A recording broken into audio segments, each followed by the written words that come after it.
जय श्री राम मित्रों, स्वागत है हमारे महाभारत धर्म ज्ञान चैनल में। मित्रों, हमने पूर्व में उत्तंक ऋषि की कथा सुनाई। उन्होंने कैसे तक्षकनाग से कुंडल प्राप्त किए और अपनी गुरु माँ को दिया। अब इसके आगे की कथा हम कहेंगे।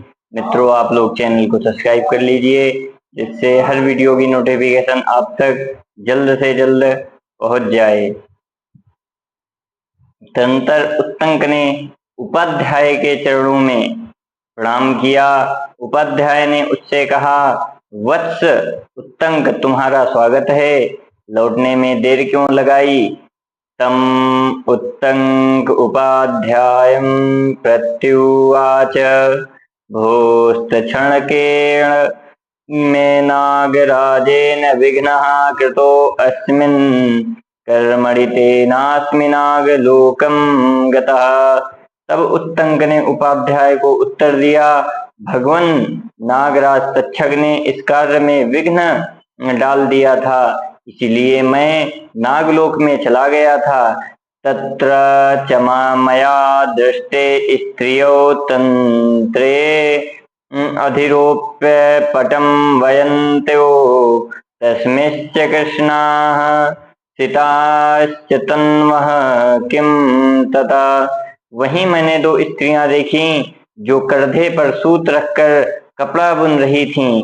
उस कंधे में काले और सफेद रंग के सूत लगे थे। वह सब क्या था? वहीं मैंने एक चक्र भी देखा जिसमें 12 अरे थे। 6 कुमार उस चक्र को घुमा रहे थे। वह भी क्या था? वहां एक पुरुष भी मेरे देखने में आया। वह कौन था? तथा एक बहुत बड़ा अश्व भी दिखाई दिया था। वह कौन था? पथि गच्छता च मया ऋषभो दृष्टस्त्वं चा पुरुषो अधिरुणस्ते नास्मि सोपचार मुक्ता उत्तंकास्य ऋषभस्य पुरीशं भक्षय उपाध्यायेनापि ते भक्षितमिति।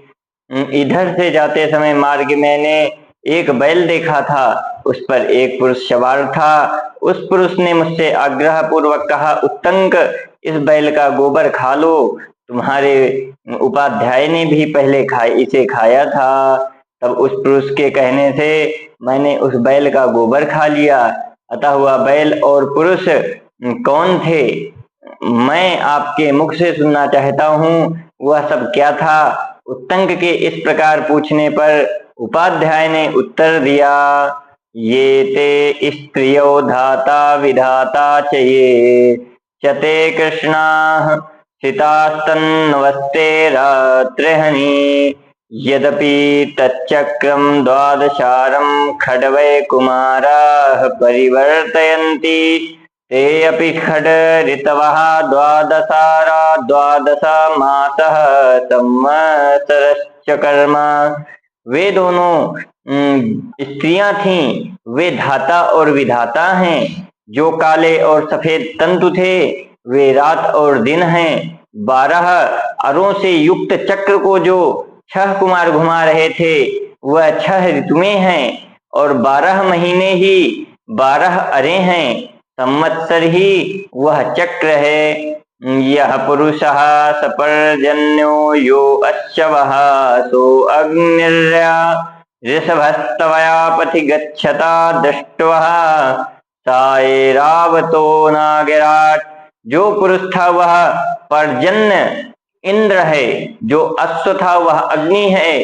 इधर से जाते समय मार्ग में तुमने जिस बैल को देखा था वह नागराज ऐरावत हैं, और जो उस पर चढ़ा हुआ पुरुष था वह इंद्र है। तुमने बैल के जिस गोबर को खाया है वह अमृत था, इसलिए तुम नागलोक में जाकर भी मरे नहीं। वे भगवान इंद्र मेरे सखा हैं। तुम पर कृपा करके ही उन्होंने यह अनुग्रह किया है। यही कारण है कि तुम दोनों कुंडल लेकर फिर यहाँ लौट आए हो। ततसौमगम्यता मनुजाने भवन्तं श्रोऽव्याप्यसीति सा उपाध्यायेनानुज्ञातो भगवानुतङ्कः क्रुद्धस्तच्छकं प्रति चिकीर्षमाणो हस्तिनापुरं प्रतस्थे। अतः सौम्य, अब तुम जाओ, मैं तुम्हें जाने की आज्ञा देता हूँ, तुम कल्याण के भागी हो जाओगे। उपाध्याय की आज्ञा पाकर उत्तंक तक्षक के प्रति कुपित हो उससे बदला लेने की इच्छा से हस्तिनापुर की ओर चल दिए। हस्तिनापुरं प्राप्य न चिराद विप्रसत्तमः समागच्छत राजानमुत्तंको जन्मेजयम्। हस्तिनापुर में शीघ्र पहुंचकर विप्रवर उत्तंक राजा जन्मेजय से मिले। जन्मेजय पहले तक्षशिला गए थे, वे वहां जाकर पूर्ण विजय पा चुके थे। उत्तंक ने मंत्रियों से घिरे हुए उत्तम विजय से संपन्न राजा जन्मेजय को देखकर उन्हें न्याय पूर्वक जय संबंधी आशीर्वाद दिया।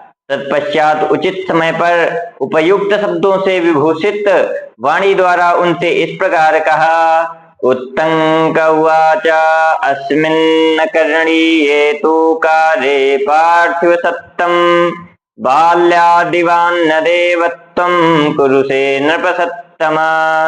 उत्तंक बोले, नृपश्रेष्ठ, जहां तुम्हारे लिए करने योग्य दूसरा कार्य उपस्थित हो वहां अज्ञानवश तुम कोई और ही कार्य कर रहे हो। सौती उवाच उग्रश्रवाजी कहते हैं, विप्रवर उत्तंक के ऐसा कहने पर राजा जन्मेजय ने उन द्विजश्रेष्ठ का विधि पूर्वक पूजन किया और इस प्रकार कहा। आसां प्रजानां परिपालनेन स्वं क्षत्रधर्मं परिपालयामि प्रब्रूहि मे किं करणीयमद्य येनाशिकारेण समागतस्त्वं। जन्मेजय बोले, ब्राह्मण, मैं इन प्रजाओं की रक्षा द्वारा अपने क्षत्रिय धर्म का पालन करता हूँ। बताइए, आज मेरे करने योग्य कौन सा कार्य उपस्थित है जिसके कारण आप यहाँ पधारे हैं। सौती वाच साएव मुक्तस्तु नृपोत्तमेन द्विजोत्तमः पुण्यकृतां वरिष्ठः उवाच राजानमदीनस्त्वं स्वमेव कार्यं नृपते कुरुष्व। उग्रश्रवाजी कहते हैं, राजाओं में श्रेष्ठ जन्मेजय के इस प्रकार कहने पर पुण्यात्माओं में अग्रण्य विप्रवर उत्तंक ने उन उदार हृदय वाले नरेश से कहा, महाराज, वह कार्य मेरा नहीं है, आपका ही है, आप उसे अवश्य कीजिए। पिता की हत्या भूपाल शिरोमणि नागराज तक्षक ने आपके पिता की हत्या की है, अतः आप उस दुरात्मा सर्प से इसका बदला लीजिए। मैं समझता हूँ शत्रुनाशन कार्य की सिद्धि के लिए जो सर्प यज्ञ रूप कर्म शास्त्र में देखा गया है उसके अनुष्ठान का यह उचित अवसर प्राप्त हुआ है। अतः राजन, अपने महात्मा पिता की मृत्यु का बदला आप अवश्य लें। तेन हानापराधी च दृष्टो दुष्टान्तरात्मनः पंचत्वमगध राजा वज्राहत दयुद्रुमः। यद्यपि आपके पिता महाराज परीक्षित ने कोई अपराध नहीं किया था, तो भी उस दुष्टात्मा सर्प ने उन्हें डस लिया और वे वज्र के मारे हुए वृक्ष की भांति तुरंत ही गिरकर काल के गाल में चले गए। सर्पों में अधम तक्षक अपने बल के घमंड में उन्मत्त रहता है। उस पापी ने यह बड़ा भारी अनुचित कर्म किया था, आपके पिता को डस लिया। राजा ऋषिवंश गोप्तार ममर प्रतिमं नृपं याशुं काश्यप्यं चयो नैवर्तयत पापकृता। वे महाराजा परीक्षित राज ऋषियों के वंश की रक्षा करने वाले और देवताओं के समान तेजस्वी थे।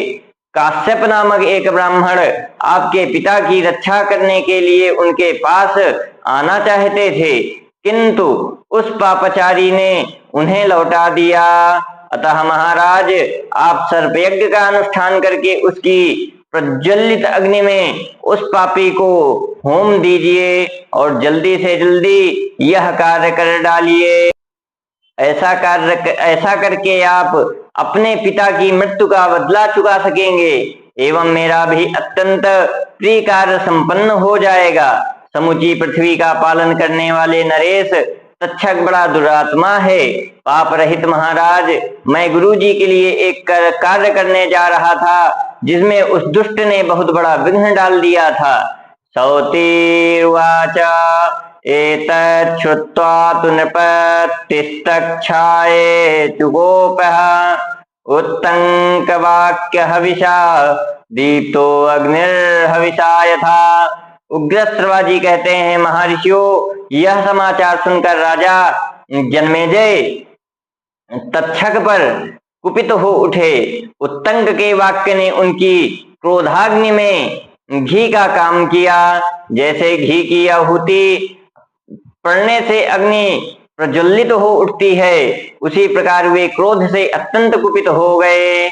अपृच्छत् स तदा राजा मंत्रेण स्थान सुदुःखितः उत्तंकस्यैव सानिध्ये पितुः स्वर्गगतिं प्रति। उस समय राजा जन्मेजय ने अत्यंत दुखी होकर उत्तंक के निकट ही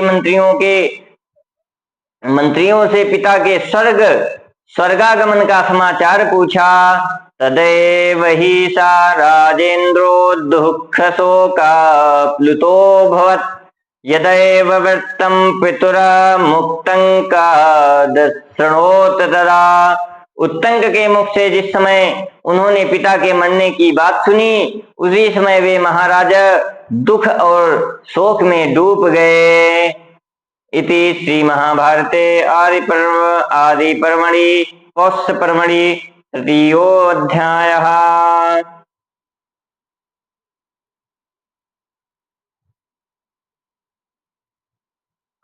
इस प्रकार श्री महाभारत आदि पर्व के अंतर्गत पौष पर्व का यह तीसरा अध्याय था।